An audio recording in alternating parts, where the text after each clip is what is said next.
bachelor's degree in fine arts. I had a strong desire to see the world, and after experiencing life in Canada by living in Vancouver, PEI, and the Yukon, I moved to South Korea to teach English, where I met my husband, Stephen Holland.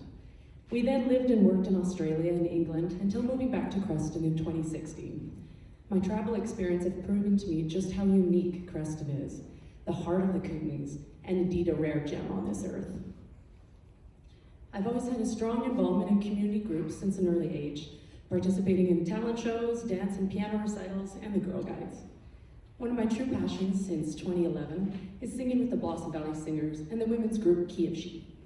I've been an acting board member of the Blossom Valley Singers since 2016, and I'm a current member of the Creston Canadian Air Search and Rescue Team and a certified cabin water monitoring field technician through WildSight Creston. I have assisted with Focus on Youth and the Creston Farmers Markets, as well as being a lifetime Fall Fair participant.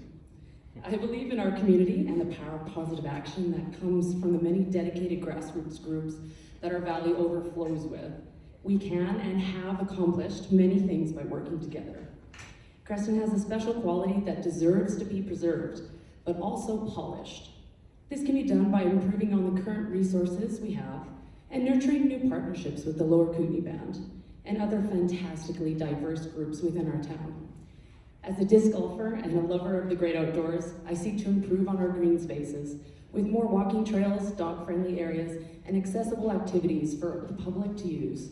Improving current infrastructure aesthetics with local youth class projects and competitions for local art installments is a goal of mine, along with small business longevity and prosperity and the interconnection of Creston's many nonprofits. This is a wonderful chance to be part of the team directing the growth of the hometown I've always loved, and it would be an honor to serve the people of this valley as their representative in caring for this wonderful place. Thank you.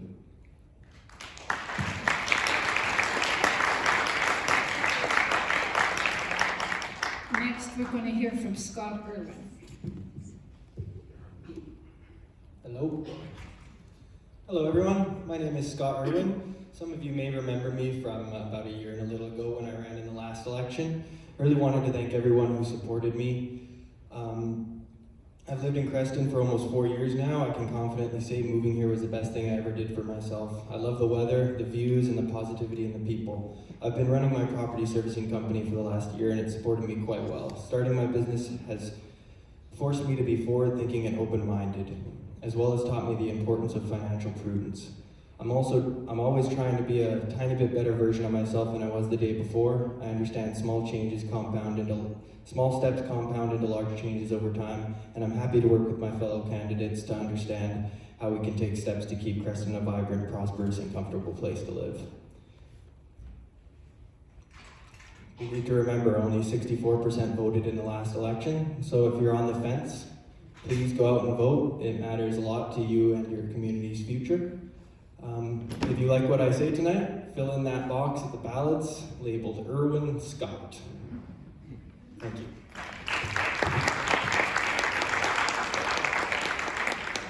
And now I'd like to hear from Micah Wassing, please. Hello, and welcome this evening. I want to thank you all for being here so much. Thank you to Jesse for being our timekeeper and Rita for moderating. I'd also like to thank the Creston Valley Chamber and KES for hosting tonight. For those of you who don't know me, my name is Micah Wassing, formerly Pridham, and I was born and raised here in Creston. I am also a fourth-generation resident. My great-grandparents, Edmund and Edith Pridham, moved to Creston around 1922, when Creston's population was around 700. After graduating from high school, my now husband and I moved to Victoria, where I attended and graduated from the University of Victoria. After living and working in Victoria for 10 years, we decided to move back to Creston, where we bought my parents' house and business, Pridham Studio. For the last 13 years, we have owned and operated this small business, producing pottery that many of you might find in your cupboards. As Mal Joy, the president of the Creston Chamber, said in an email to the candidates, becoming a town councillor carries significant responsibilities, particularly in shaping policies, advocating for the interests of our vibrant business community. As a small business owner myself, I feel this is very important. Our local businesses are a crucial part of what makes Creston, Creston. If elected, I want to be a voice for these local small business owners. Furthering our connection with Yakunuki is so important to me.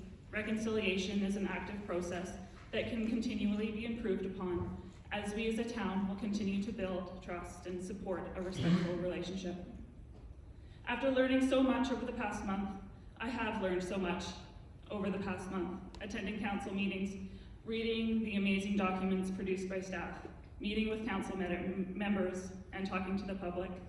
I find all the information so fascinating, and there is so much more to learn. I will work hard for all of you.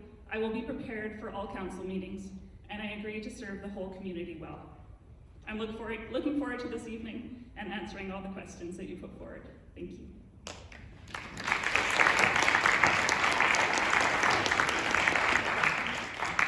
Next up is Rick Clemick. Hi, I'm Rick Clemick. I take pride in being a gentleman with old school values. I believe in the handshake. Use your mic, Rick. Sorry. Okay, that better? Yeah. Hi, sorry about that. Hi, I'm Rick Clemick. I take pride in being a gentleman with old school values. I believe in the handshake and that a man's word means everything. I'm a widower. I lost my wife, Rose, to cancer, December 5th, 2022. I'm retired. Once elected, I will commit 110% to my duties of Creston Town Councillor. I look forward to work with the mayor and council. My dad always said, experience is a tough and expensive teacher. I have 67 years of experience, some tough, some expensive. I was born in Creston, 1956. We moved up to Prince George in 1966. I grew up hauling logs for my dad. At 20, I joined the Canadian Forces, and I was posted to Parachute Maintenance Depot attached to the Airborne Regiment. In 1978, after an honorable discharge, I went up to Fort McMurray to work as an equipment operator in the oil sands. In 1982, I went back to Prince George, bought my first log truck, and for the next 18 years, I was in business for myself. In 1998, I sold my equipment, trucks and dozers. 2000, I moved back to this beautiful valley. And 2002, I decided I need something to do, so I went back to College of the Rockies and became a carry and worked for the Interior Health, and at the same time I was volunteer with the Creston Fire Rescue. In 2006, I went back to work in the mines. I met Rose here in Creston, 2009. We got married in 2019. We fostered a young lady from the Lower Kootenay band. She lived with us for about 6 years. I'm very proud of how she turned out. We have all tightened our belts. Now governments at all levels should do the same. There's a big difference between needs and wants. In the 20 plus years that I've been back in Creston, I've seen some improvements. The rec center, fire hall, Millennium Park. These are good and needed. We need common sense approach in our spending. On March 16, I'm asking for your vote. I bring a wealth of knowledge and experience and common sense to the table. When elected, I will give 110% to my duties as town councillor. March 16, please vote Rick Clemick, best person for the job. Thank you.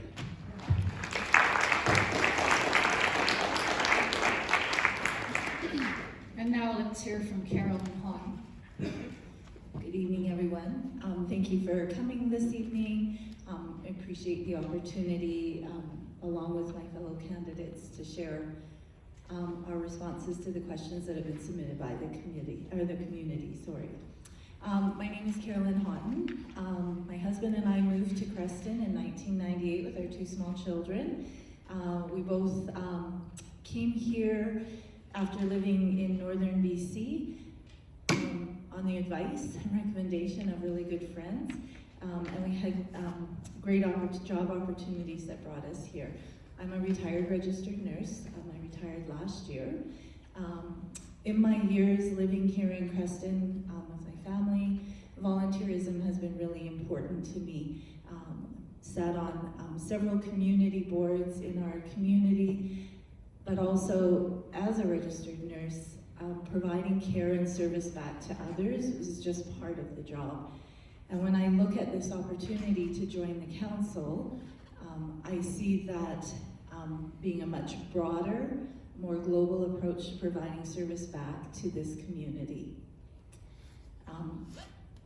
I am excited about learning a lot more.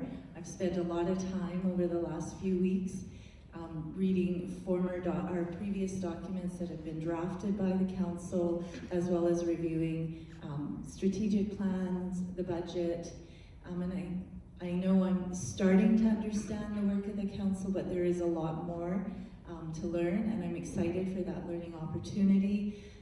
It's my intention to come to the council prepared to be the voice of the members, or the community members in Creston, and to make choices that are inclusive of everyone in this community. Yeah, thank you.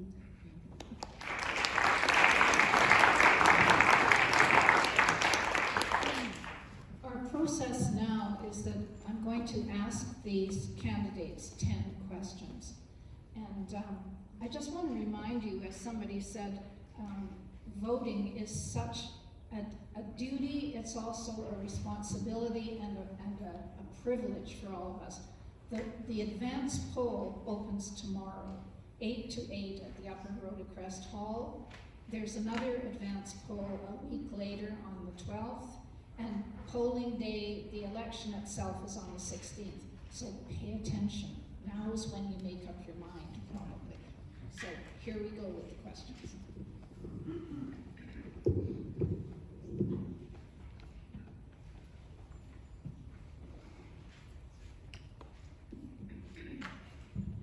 I'm going to start with Megan Holland. This is your first question.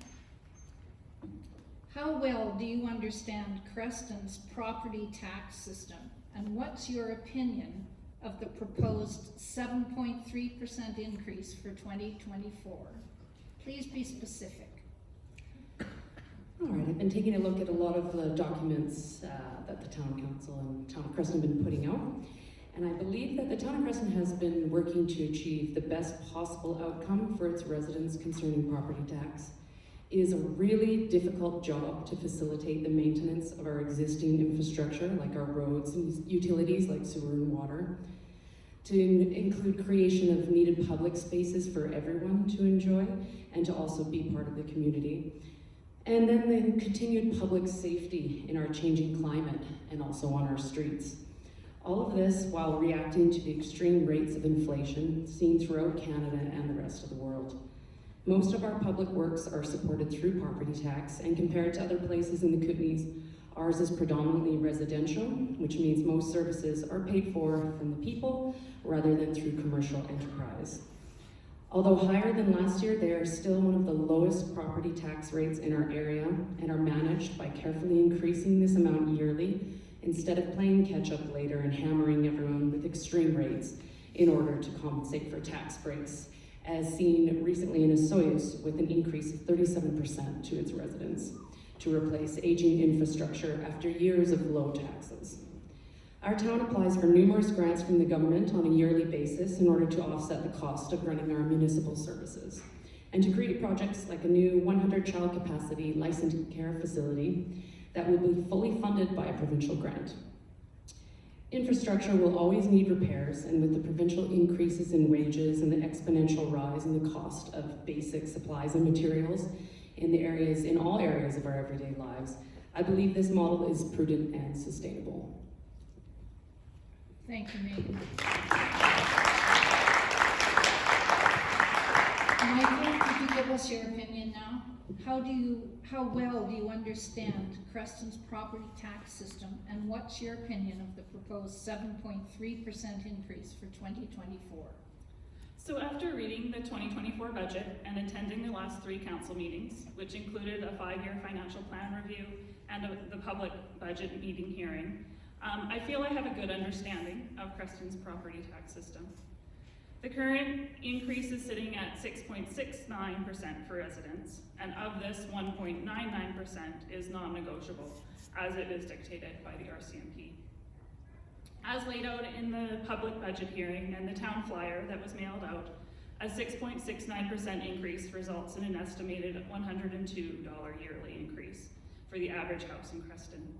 While I do recognize that this can have an effect on lower income families, we also have to keep in mind that we have one of the lowest municipal tax rates in the Kootenay region, and we don't want to sacrifice services or the quality of life.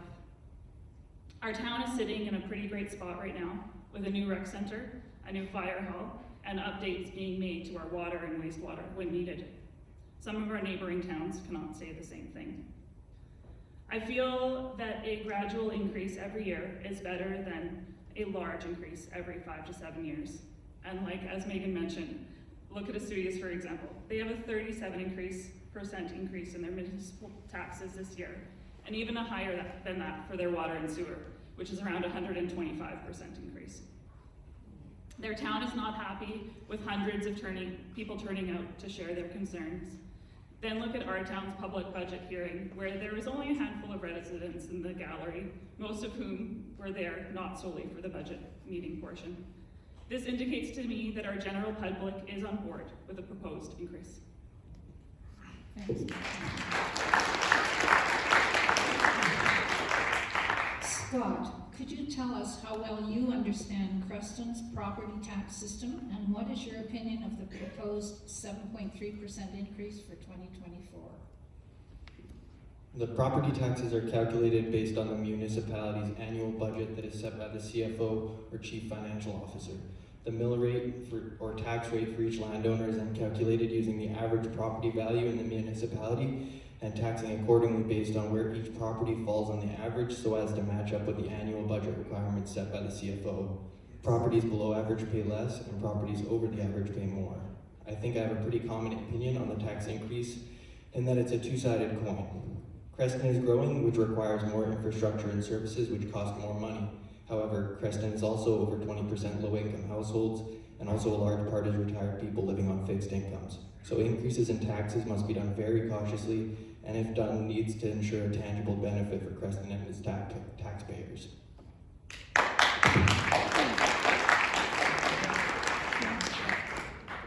And now, Rick, could you tell us how well you understand Creston's property tax system, and what is your opinion of the proposed 7.3% increase for 2024?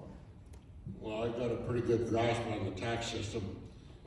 Like Scott was saying, it's based on your property valuation and percentage. And the thing that concerns me, 7.3 seems fairly high. Creston has always been a retirement town. There's a lot of people here that are on fixed incomes, and people are struggling as it is. I've heard comments where people are cutting back on groceries, etc., and wondering if they can stay in their houses. This kind of concerns me because it shouldn't be that way. You know, you work hard all your life, you should be able to at least be able to stay in your house. You know, might have to look at, instead of keeping up, expanding on the parks and stuff, maybe just deal with what we have existing now. I really don't have an answer for the solution, but like I say, 7.3 seems a little high. Thank you.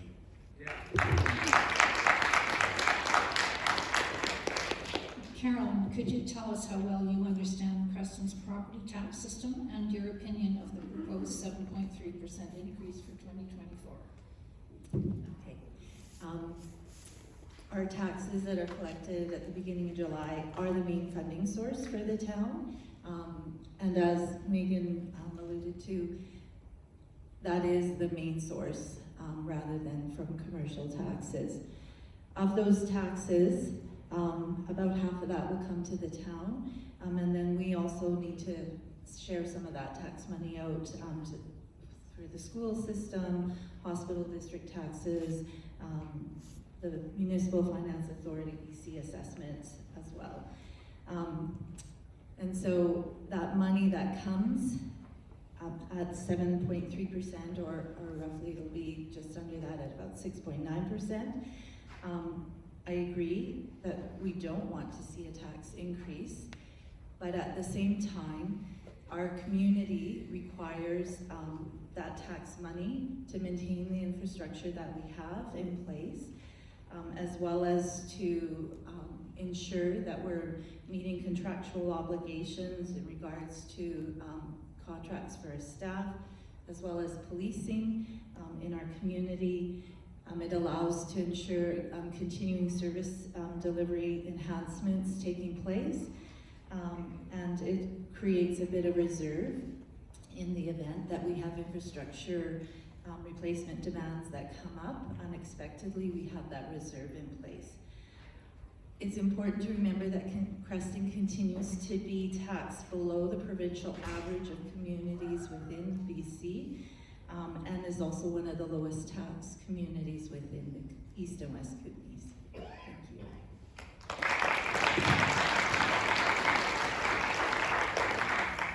Our next question, I want to start with Scott Irwin. Do you support the town's plan to deal with climate change? And if so, why? And if not, why not? So being on 100% renewable energy by 2050 would be ideal. That was the plan, was to be 100% renewable by 2050. However, I didn't see any way we plan to replace the power needs with a renewable source of energy. The only thing I'm concerned with is being able to offer Crestonians a consistent or better quality of life at an affordable price while reaching this goal. But the goal is good. Thanks, Scott. Megan, do you support the town's plan to deal with climate change? And if so, why? And if not, why not? I also have taken a look at the town's plan for itself, and I feel like it's quite a diverse plan to cover a lot of facets of our changing environment.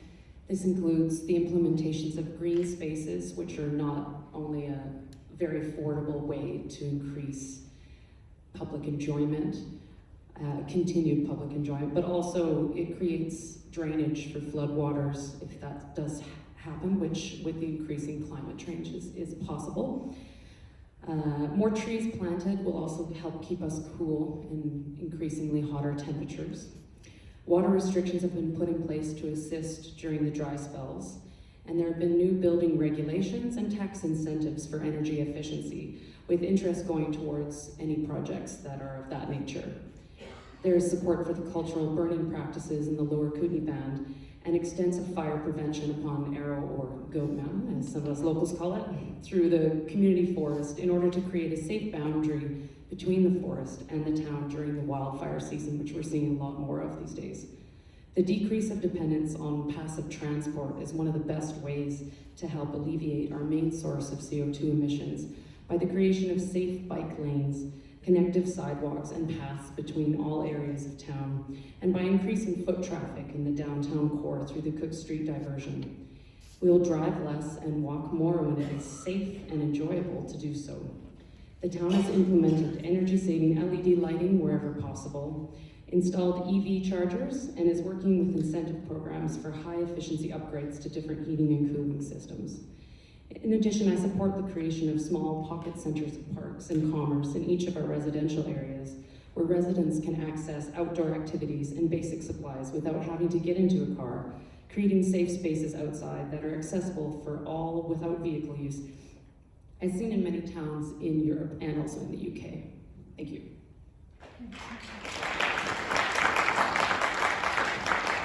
Caroline, do you support the the town's plan to deal with climate change? If so, why? And if not, why not?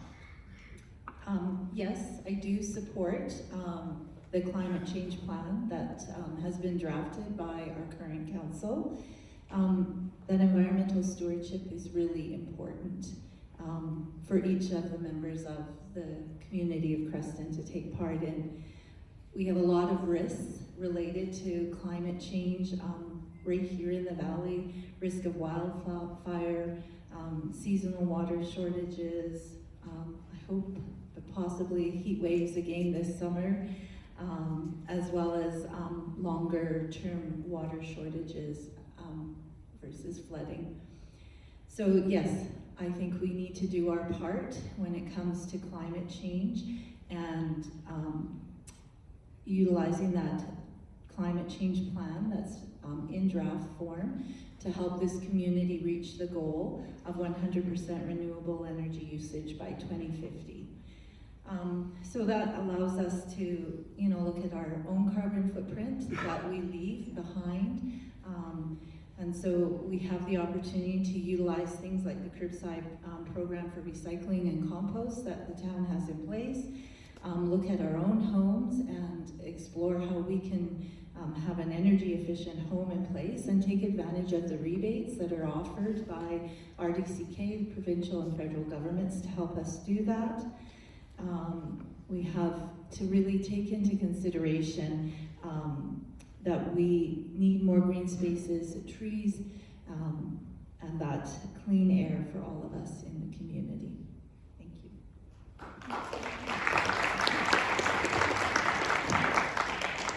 Rick, can you tell us if you support the town's plan to deal with climate change? And if so, why? If not, why not? Yeah, I had a look Please at that. use your mic. Luxuries. Anyway, I had a look at that climate plan for the town.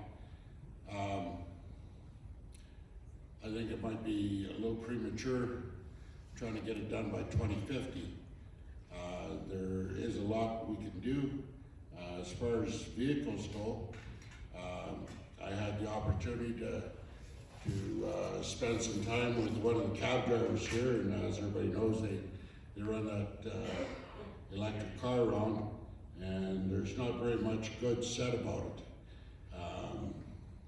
The expense, I had a hard time believing that car is 5,000 pounds and most of the weight is attributed to the batteries on board. As far as doing things to protect the town, what Creston really needs is a fire break. And I don't know how many people are actually aware of it, but way back in the 60s, there was a plan for a bypass at the bottom of Arrow Mountain or Gold Mountain, whichever you want to call it. And so it's basically already in place. It's just got to be relogged, because in the event that everything went wrong, it'd be a disaster. At least this way with a fire break, we'd have a chance. I think it's a good idea to go for renewable energy. There's been newscasts and stuff about talking that the electricity grid can't keep up, and we're not there yet. So that's my opinion, and thank you.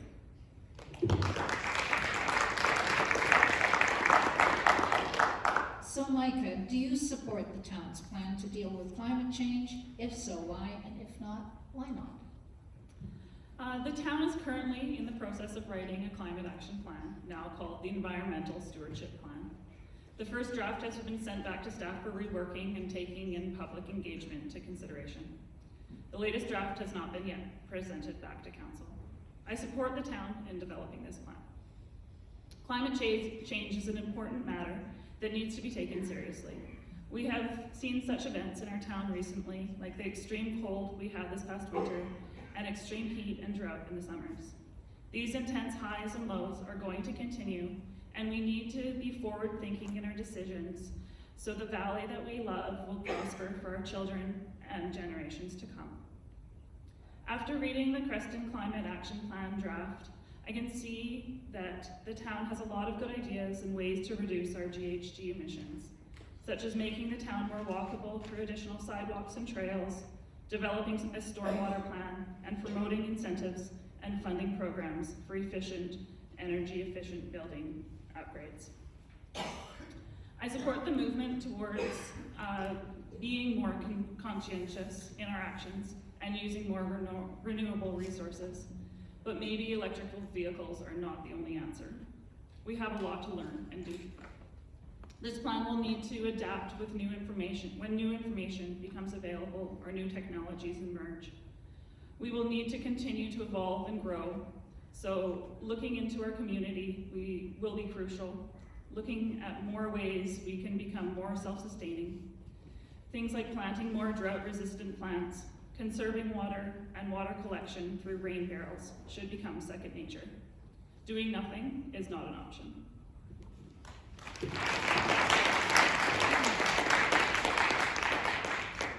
Next question, and let's start with you, Scott. What steps do you understand the town to be taking to increase affordable housing and decrease homelessness? The town has come up with an affordable housing plan and a housing hub website which offers us a basic plan, information sources for citizens, and links to government financing and other sources of support. My concern is whether or not it will truly solve the issue we have here. I think bottom line is that as long as there is a housing shortage, there is going to be an affordable housing issue. We need an environment in Creston that is viable and beneficial for developers to come put up apartment buildings, duplexes, or rental properties, so there can be some competition in the market to drive down prices. On the other topic, long term, I think the homelessness problem is a larger systemic issue more than a housing issue, and should be dealt with by the provincial government, as it's a bigger issue than we can solve here in Creston.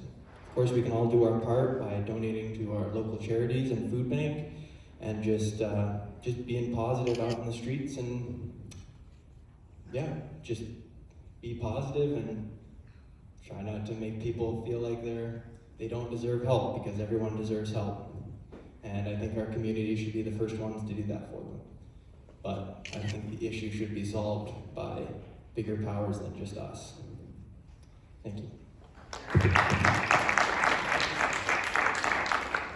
And Rick, into your microphone. What steps do you understand the town to be taking to increase affordable housing and decrease homelessness? Well, I am aware that they want to bring in the low-cost housing. It's my understanding there's the one place in behind Pilos that's low-cost housing, and but as Scott mentioned, we're just barely scratching the surface. We need probably about 4 times the units that they're offering. What we need is like an apartment complex or something that'll house multiple families, and if we can get tax incentives for the landowners to go ahead, that'd be a big help. As far as the homeless, I went to a meeting with the Den. I'm not totally agreeable on,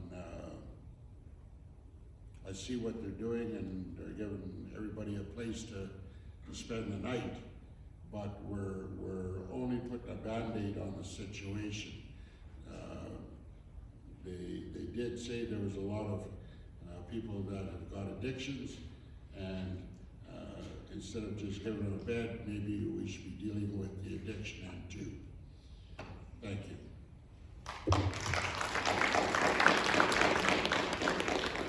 Megan, what steps do you understand the town to be taking to increase affordable housing and decrease homelessness? This winter proved to be especially difficult when that brutal cold snap hit us. Our town moved quickly to create a permanent, safe, warm space near the old fire hall for those living rough. working together with the Trinity United Church. I believe these kind of relationships with the town and community groups are key to assisting those in dire need, as inflation and the cost of living affects more and more of us. Creston has been taking measures to mitigate the effects of this nationwide crisis by implementing bylaws that allow for more accommodation options through additional separate rental units and suites on existing residential properties, co-housing and assisted living options, as well as the support of housing units in commercially zoned areas in our downtown, and purchasing properties to run low-income housing when possible. There is a push for developers to build within existing neighborhoods in unused land through infill projects, and density bonuses are given to encourage more units built with housing more people in mind, in exchange for additional developer-created trails and other amenities for the public to enjoy. It certainly is something that we all have to work together to help and to put these things through. Thank you.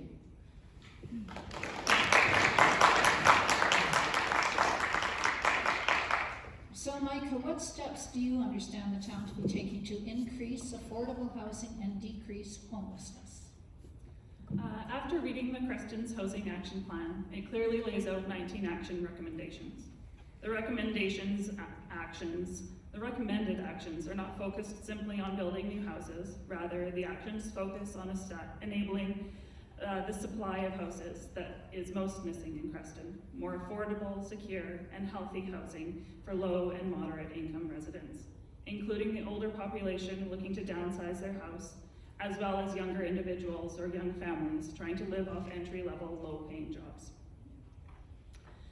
The town is currently in the process of approving free architectural housing plans for building a laneway house on your own property. Homelessness is not new, but it is newer to Creston. We can look to the other communities around us to learn from what has worked for them and what hasn't. Along with donations from the community, BC Housing is currently funding the shelter. The town has temporarily donated the use of the current 9-bed location. This started January 8th and will end March 31st.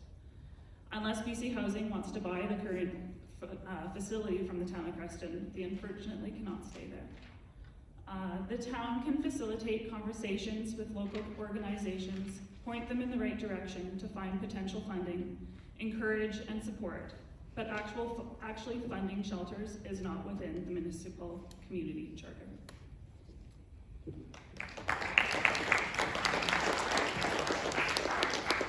And Carolyn, what steps do you understand the town to be taking to increase affordable housing and decrease homelessness?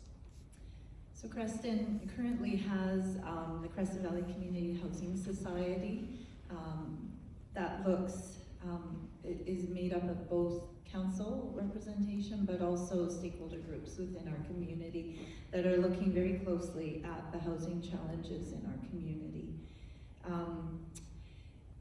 Beyond that, though, this is a really big job and much bigger than just what council can focus on. And so there's currently an ask of town staff to explore and establish a larger committee separate from council that will continue to look at the housing action plan that's been established, to continue to look at ways to address this housing challenges in Creston. The action plan does lay out really good recommendations for how we can address housing issues in this community, as some of the candidates here have shared already, in relation to laneway houses, high density rental properties being established or built, and also looking at multifamily residential homes being developed. As far as the homeless issue, I agree with the candidates up here. This is new for Creston, but it's not new in Canada. We were very lucky that the town of Creston was able to provide space for the den to be in, but at the end of the day, this isn't something that the council can deal with, and we are going to have to partner with the BC Housing, Ministry of BC Housing, and also, I believe, with the Ministry of Mental Health and Substance Use. Thank you.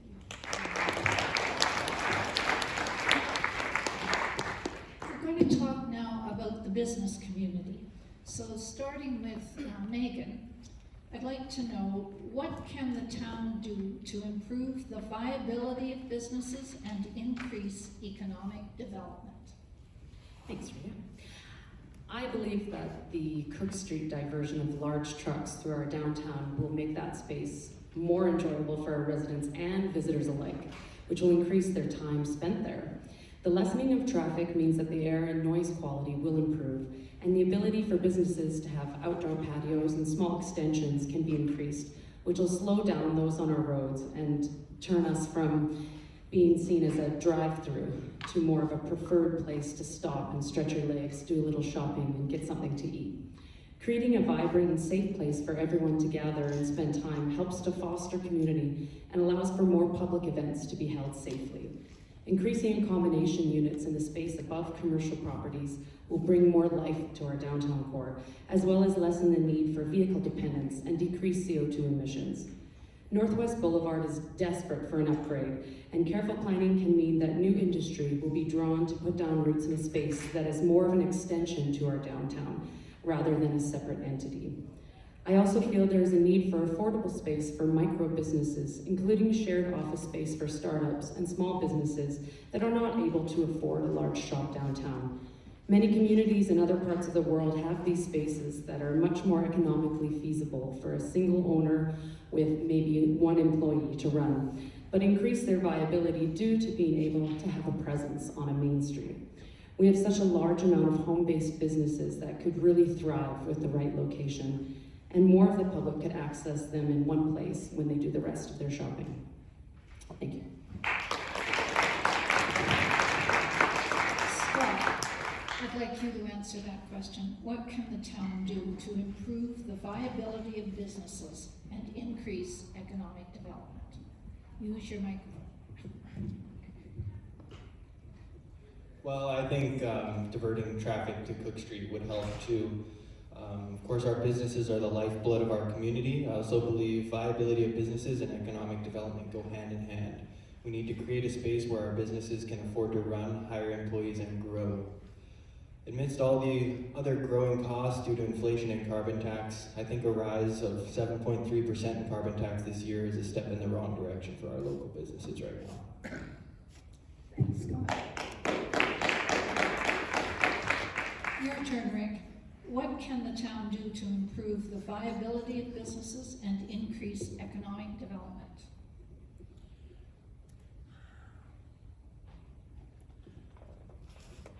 Okay, well, I feel that if the town worked closely with the Chamber of Commerce and break some ground there, I've heard quite a bit of talk. I've heard quite a bit of talk about that Cook Street bypass, and I'm not sure if that's the smartest thing. Well, I shouldn't say smartest. I'm not sure how that's going to work without a bunch of road work. I've spent a good part of my life building roads, and I spent probably 20 years driving truck, and I can assure you the way that Cook Street exists now, you're just asking for a big headache there without a lot of work to it. I feel that if the taxes are controlled, the big thing I find is with parking. And I'm not a big walker, so if I can't park pretty close to where I'm going, I'll bypass it in most cases. I think the parking has got a big part in it. And that's all I got to say on that topic. Thank you. Micah, what can the town do to improve the viability of businesses and increase economic development? As a local business owner, I feel like the town is currently working on a lot of economic improvements. Continuing to listen and support the Chamber of Commerce is key. The town is currently waiting to hear back about an initiative that would provide 100% funding for a new childcare facility, set to accommodate 100 children ages 3 to 5. Having available childcare supports the needs of the new doctors, vets, and teachers wanting to move here. This in turn makes the town a more desirable place to live and work. The bypass to realign Cook Street will be amazing. This is something that the community has been waiting decades for. Removing the semi-trucks off the main street will make the downtown core so much more vibrant. Once traffic is diverted, travelers will drive past parking opportunities instead of finding the street parking full. When people walk to downtown, they are more likely to stop into more shops, as well as more likely to return another time. Once the bypass is in, it opens up the opportunities to close a few blocks of downtown for events, or longer after parades. Market Park is going to be a focal point of downtown and the whole town itself. As a regular vendor to the farmers market, I am so glad that our market will be back at this location this year. Being able to see the market while driving by is so key to getting visitors to want to stop. There's also an amazing wayfinding project happening through Economic Action Partnership, a collaborative effort between Town of Creston, the Lower Kootenay Band, RDCK areas A, B, and C, and KES. Among other plans, fully branded signage will be going in from Kootenay Lake through the Creston Valley.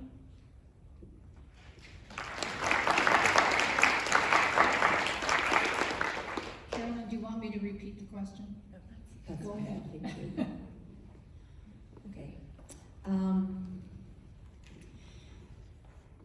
The town and council, or the current council does do a lot to support the ongoing viability of businesses and looks at ways that they can increase the economic development within our community.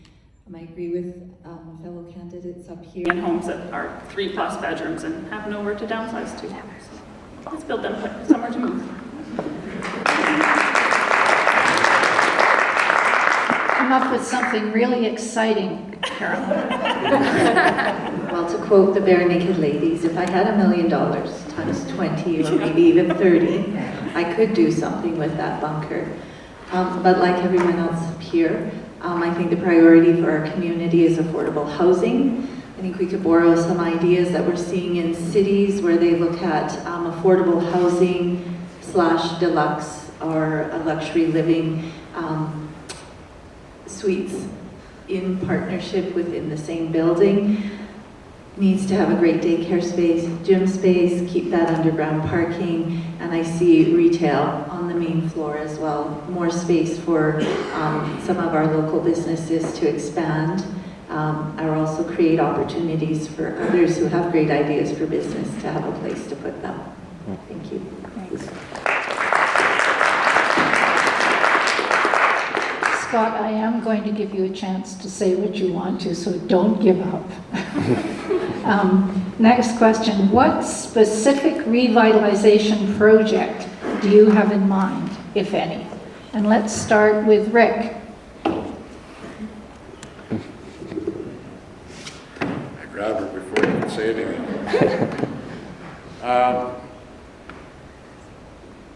Okay, I think that for revitalization, top end of my list is to do something about a sidewalk on Northwest Boulevard. Since McDonald's and Tim Hortons have gone in at the tail end, the amount of foot traffic going back and forth is pretty crazy.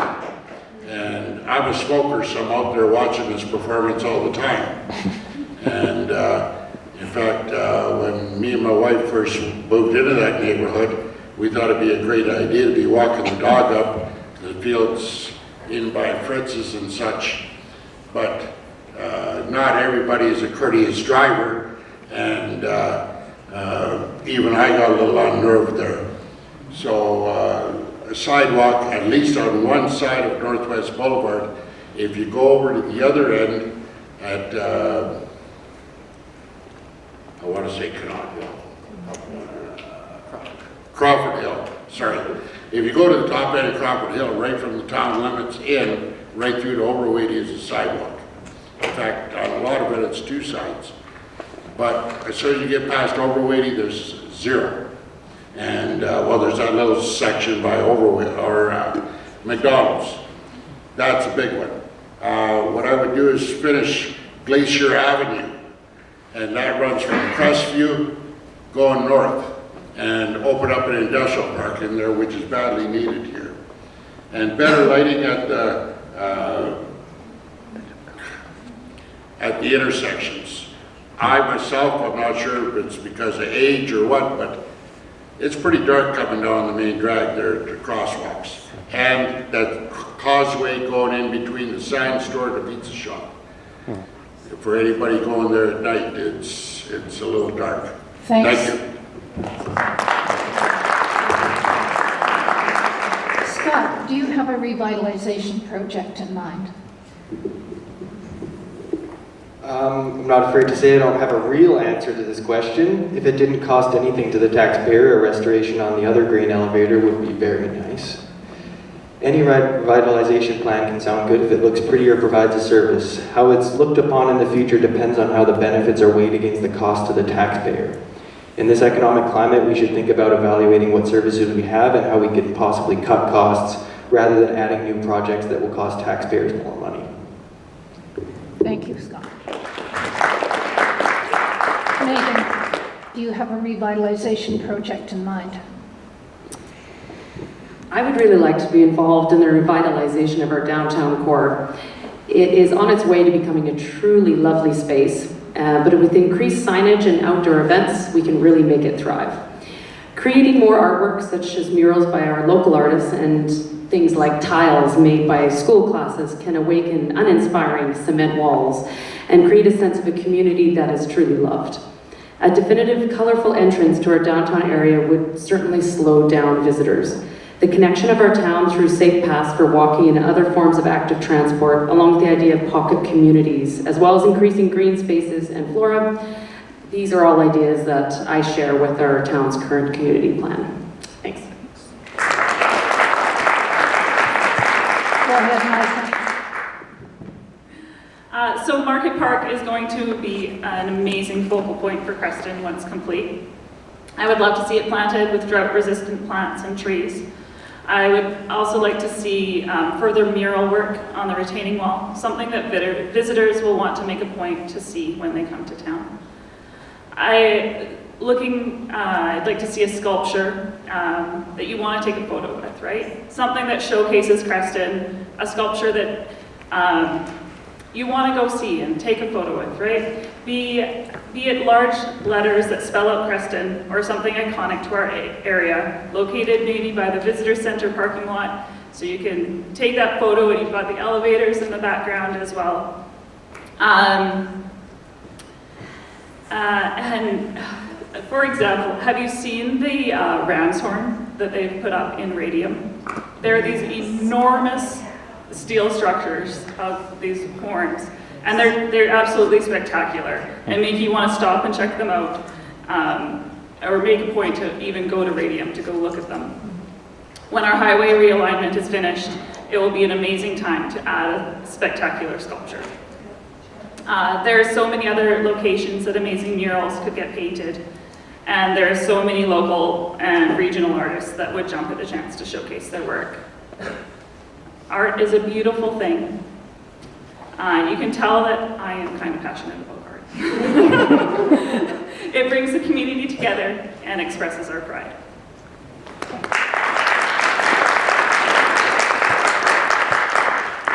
Carolyn. When I think about this question and a revitalization project, I agree with my fellow candidates up here, but something that's a bit more closer to my heart and a priority to myself, and I think is an opportunity for the town of Creston to consider being part of, is looking at long-term care bed development in this community. So maybe not a revitalization project, but we do have a structure in this community that is framed in and could have an additional 20 long-term care beds developed in that space. And I do think that is something of huge value for this community. When we look at 46% of our population being over the age of 60, and this is a community that many people choose to retire in, and often come here without their adult children living here as well. This type of space is really important for Creston. So maybe not revitalization, but a little dear to me. Thank you.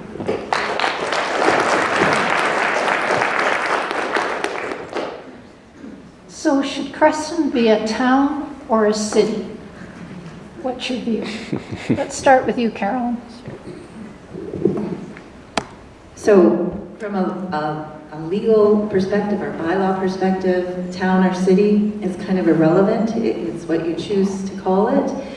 It won't change our bylaws. It doesn't change what happens day to day in Creston. If we do look, though, at changing this from a town to a city by name, it does provide opportunity for a bit of rebranding of Creston. It would tie in with the Cook Street bypass and revitalization and reopening of our downtown core. And it would just kind of all go in as one package.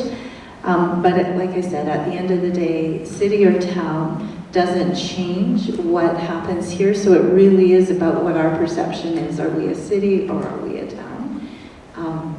And how that falls with people in the community. Thank you. Michael, town or city? So this is a hard one.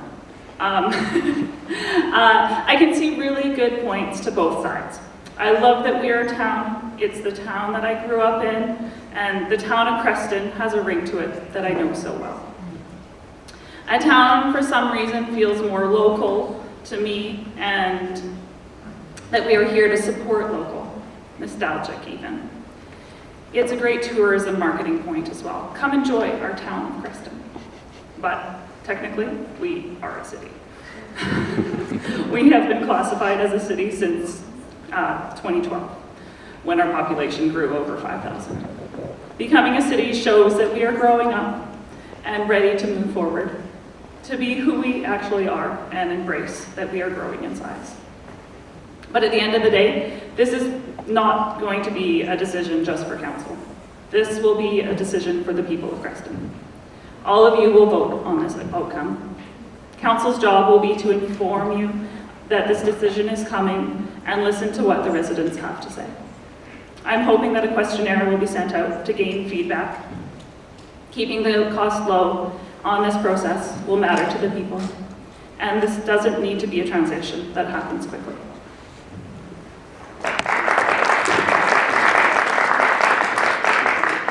Megan, town or city? We knew it was coming. We knew it was coming.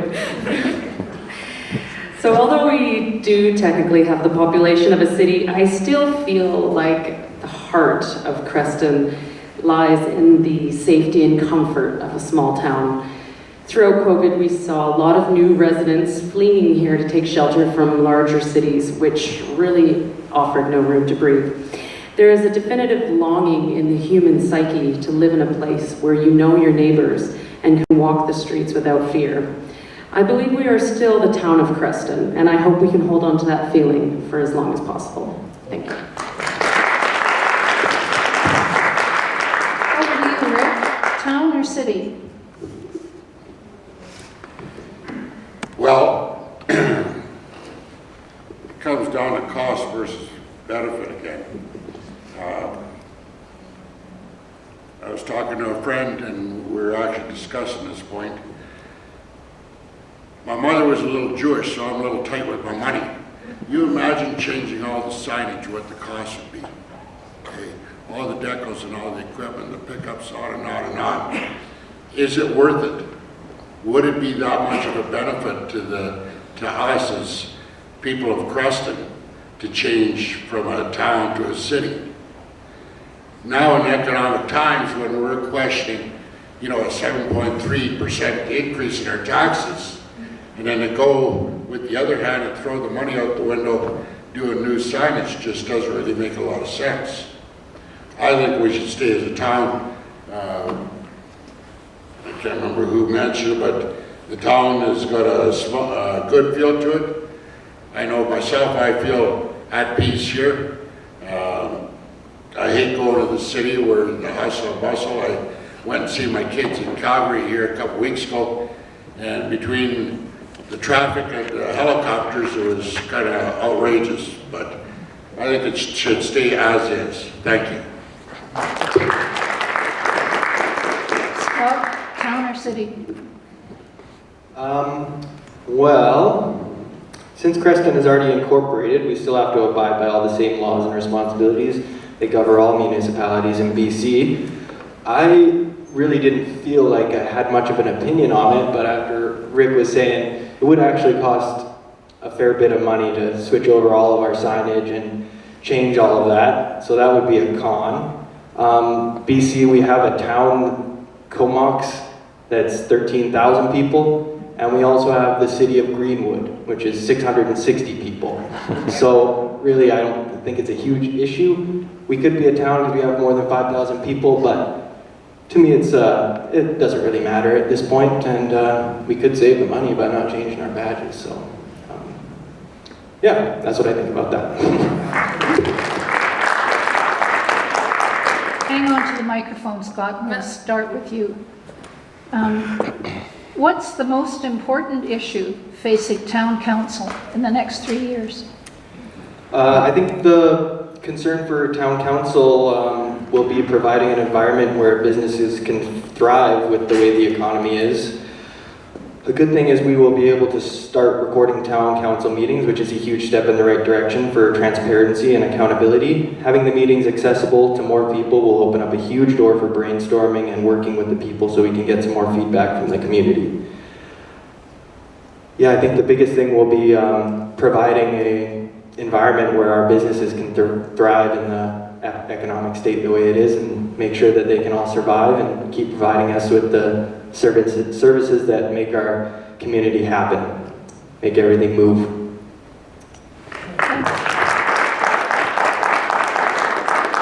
Rick, over to you. What's the most important issue facing town council in the next 3 years? Well, housing is a big one. Affordability for everyone, especially seniors. Also, I think the fire break that I talked about going around the base of Gold Mountain, for anybody that's been out in the bush at all, and you have a good look around, if that mountain ever caught fire, we'd better run the other way. Wouldn't be too much left, I'm sure. You know, there's been some ideas about senior housing. It is a really big issue, and just to make Creston affordable for everybody. Thank you. Thank you. Megan, the most important issue facing town council in the next 3 years?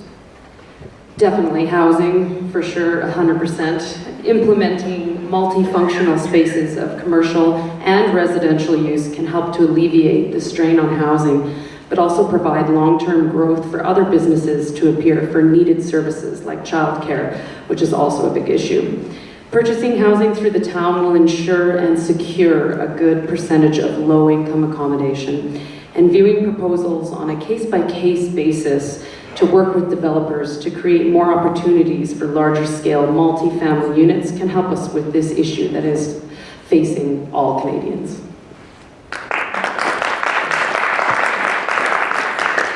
Micah, the most important issue facing town council in the next 3 years? So we've talked about a lot of important topics tonight, from housing to climate change, daycares to economic development. These topics will remain important in the future. Town Council is the body responsible for promoting our economic, social, and environmental well-being. It must ensure the highest level of service for our community. We are in chaotic times where we are seeing polarization to greater degrees than ever before. I see that the most important issue facing the people at the council table in the next 3 years is to foster collaborative and respectful working relationships with the other elected officials, staff, with the Kootenay community and Creston residents, so that together we have a community that everyone can be proud to call home.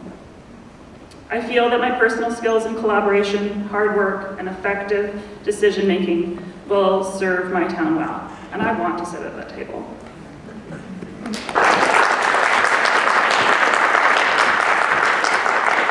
Go for it, Carolyn. What's the most important issue coming up in the next 3 years for Town Council? For the next 3 years, I think our council really needs to focus on the fact that we continue to experience high rates of inflation, and so economic responsibility and accountability from the council is key. The council needs to be ensuring that they're using tax dollars that are collected from each person in this community wisely, fairly, that it's inclusive of everybody in the community, and it represents what is needed in our community. So for me, that's the priority for the next 3 years. Thank you.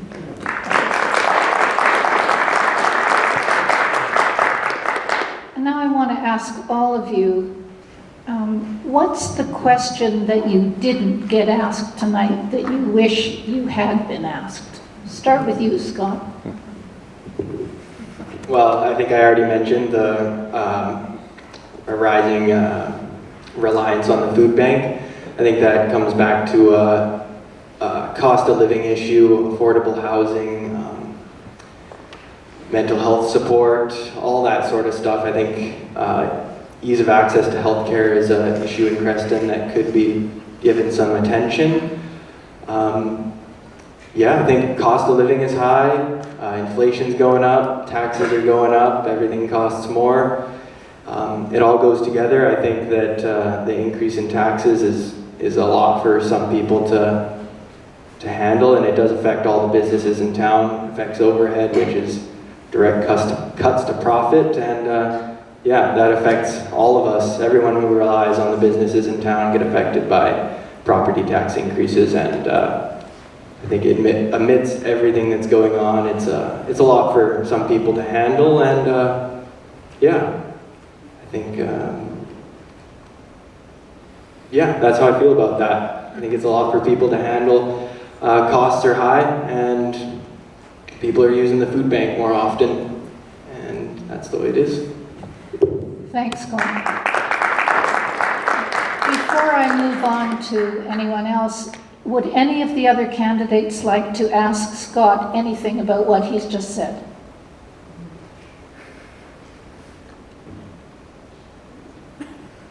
Questions from the audience. Who said that? No. Like, for instance, you mentioned a number of really important issues there, Scott. Do you know if any of them are the direct responsibility of the town council? Not exactly, no. Right, okay. Now, Rick, what It's question? a multifaceted issue. Right. Rick, what question did you not get asked tonight that you would like to have been asked? Well, the big one on my mind, like I mentioned earlier, I went to that meeting with the Den, and That's I the think homeless shelter issue. the homeless shelter. Right. Sorry. I don't know, speak Canadian properly. To me, having everybody on the main drag, like the main street, is probably not the best idea. I have a dog, so I'm out walking around a little bit. I bumped into a couple that were in town that had a lot to say about, they had moved up from the coast, and they had moved because of the homeless situation where they lived. And they were pretty scared. The lady said she went to use the public washroom that's on the main street there. My understanding is it had been vandalized real bad. Nobody can point the finger of which direction that happened from. But she went in there to use the washroom and somebody was sleeping inside the stall. And so I'm not sure how, how we can redirect everything to get people off the main street so that everybody feels safe and able to use all that stuff. Thank you. Do any other candidates want to ask Rick about what he just said? Okay. Megan, what question did you not get asked tonight?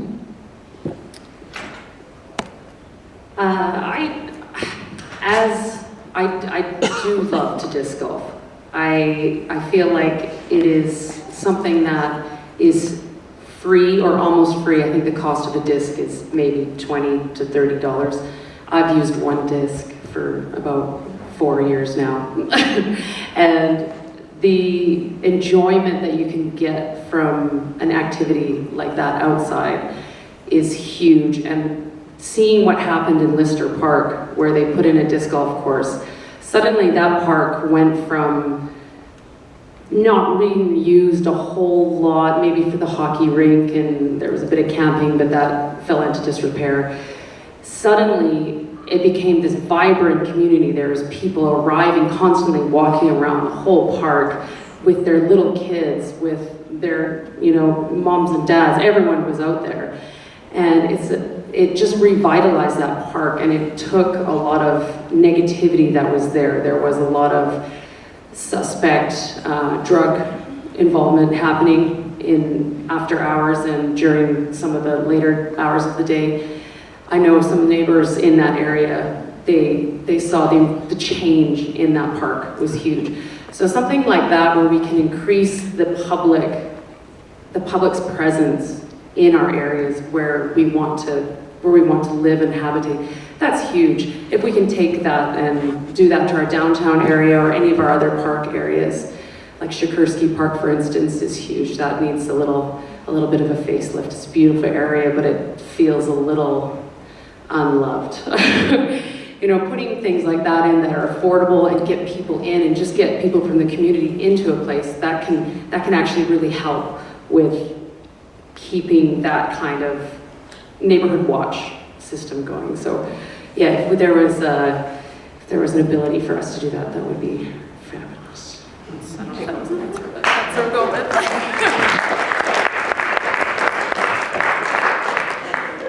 Micah, is there a question you wish you had been asked tonight? So there could have been a question regarding the actual roles of what council actually does. So I think there's a lot of, it's easy to put every issue onto council that we need to solve the world, where we're really here to support like the water and the sewer and the roads, parks, the like that. So it's not, we're not going to be solving every problem that is ever there. There's federal and there's Canada, right? So there's other issues that are involved with other parts of the system that aren't just to do with council.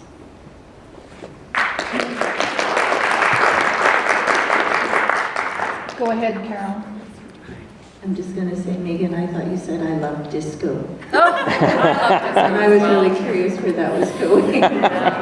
Anyway, sorry. A question that I was surprised we weren't asked about was in regards to healthcare services in Creston. I know currently the town of Creston participates in a committee with IH and the physicians, the medical society, looking at making this a community that physicians want to come to. And so to me, with my healthcare background and my years of leadership within Interior Health, It's really important that we continue to see, or important to me, that we continue to see that this is a community where physicians want to come to and want to stay here.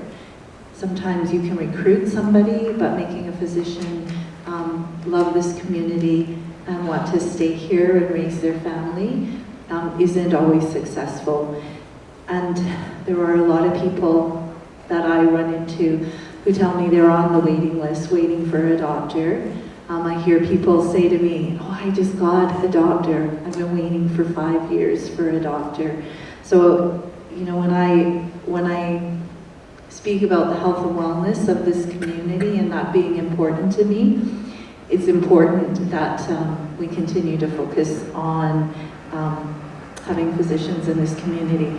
That will allow our seniors to be well cared for. It also makes this a community that young families want to come to. If they can come here and know that their families can be cared for, that they can deliver their babies here in the community, it makes this a place that they will consider as their future home.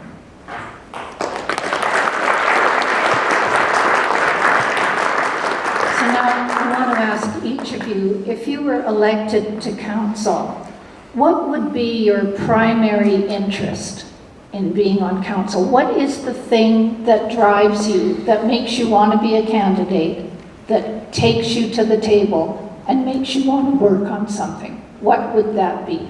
Scott, let's hear from you. Well, I've lived directly on Main Street for almost the last 3 years. So, I mean, I interact with people in Creston all hours of the day. I live behind Trinity Treasures for the last 8 months, so a lot of the unhoused people stay around there, and I saw them, I interacted with them every day. I am running because I wanted to make a difference. I saw a lot of talk of things being done, but then I saw a 24-year-old kid sleeping on a blanket for 2 months in the middle of the winter behind KS. So these are just the things that I see. These are the things that get me up out of my chair and make me want to make a difference in the world. I'm young, I'm a renter. The thought of paying for a mortgage and even just getting into that is hard to fathom at my age, and I mean, that's not a problem of the council, but affordable housing, building more houses, and we're in a bit of a bubble right now, and we'll see what happens there. But yeah, I feel like being young, and I'm forward-thinking, I'm open-minded, I'm full of energy and ambition. I think I have a lot of great ideas, and I'm excited to listen to all the other candidates' great ideas as well, so we can all brainstorm and try and figure out the best things that we can do for the town. This town is the best thing that ever happened to me in my life, and I want to give back any way that I can, and that's why I'm here doing this right now.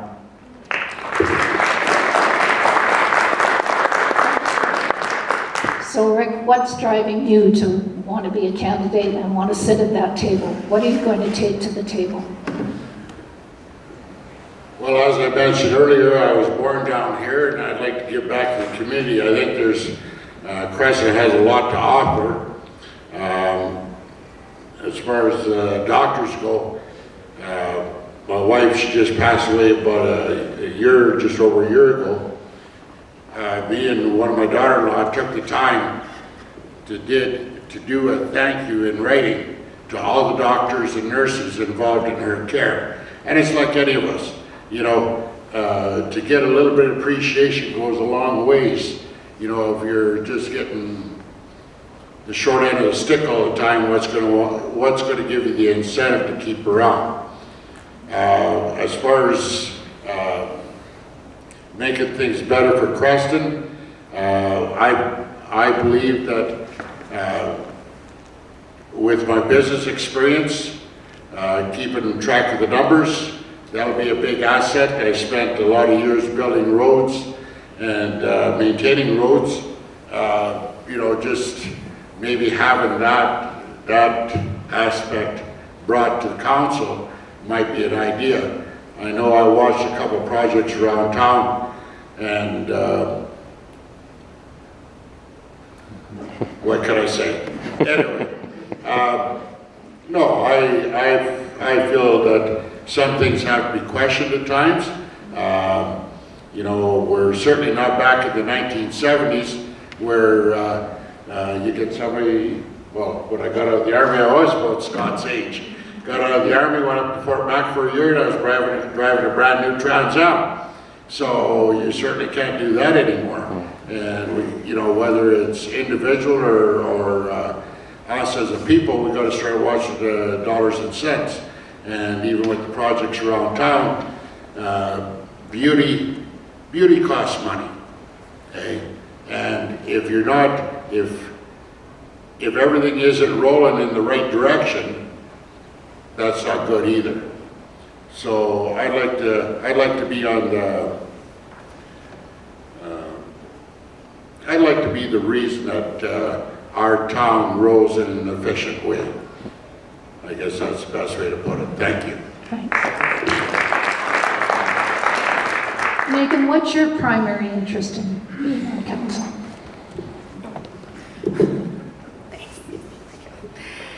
I feel like this is a really great time to be a part of council. We're at a perfect point with the bypass and the ability in our reserves to afford these green spaces that will really lift the psyche of our community, to be able to provide space for people no matter how much money you have, no matter, you know, if you have a child or if you don't, or if you have a dog, or if you are in a wheelchair, or if you need access, you can go out and you can enjoy these places.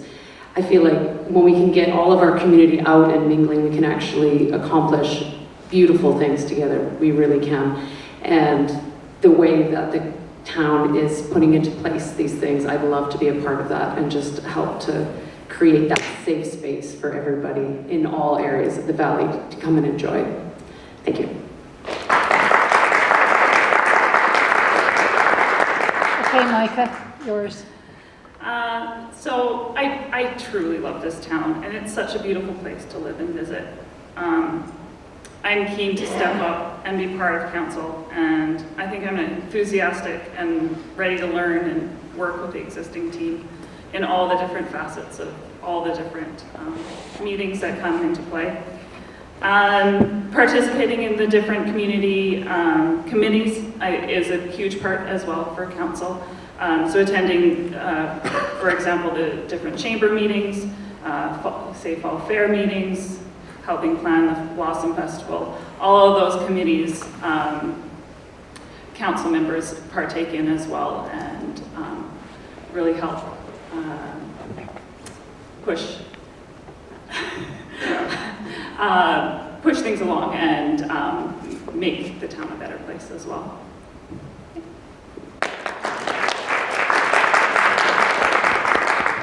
What's your big interest, Carolyn? Tell us about it. Okay. So I've lived in Creston for 25 years, and if I talk to a local, they'll tell me I'm not local because I've only been here 25 years. And maybe my children will become locals because they would be the next generation. Having said that, this is my home. Creston is where I live, and Creston is where I want to live. My husband and I are retired, and we've stayed here. We didn't leave. This is where we want to be. This opportunity to be on council allows me to fulfill something that is personally satisfying to me, and that is listening to people and offering help where I can, and being of assistance. And when I look at the opportunity of joining council, I see this as a global opportunity to do good for this community that I really love. And I'm happy to be here. Thanks.